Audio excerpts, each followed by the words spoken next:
Welcome to the Tech Egg. Don't get scrambled. Enjoy the video. In this video, I will show how to make fresh clam chowder. First, let's gather our ingredients. You'll need about 2 pounds of fresh clams, which you should scrub thoroughly. Next, dice 2 slices of thick-cut bacon and 1 large onion. Also, prepare 2 stalks of celery and 2 medium-sized potatoes, peeled and diced into half-inch pieces. This initial prep ensures a smooth cooking process for our delicious chowder. Now, let's build the flavorful base. In a large pot, cook your diced bacon until it's wonderfully crispy, then set it aside. In the remaining bacon fat, sauté the diced onion and celery until they are tender, about 5 to 7 minutes. Next, stir in 1/4 cup of all-purpose flour to create a roux, cooking for 1 minute.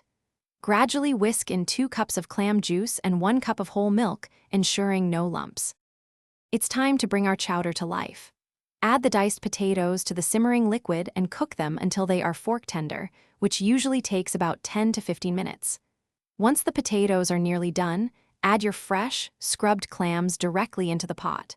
Cover it tightly and steam the clams for 5 to 7 minutes, or until they all open. Remember to discard any clams that remain closed. We're almost there. To finish, stir in 1 cup of rich heavy cream and the crispy bacon you set aside earlier.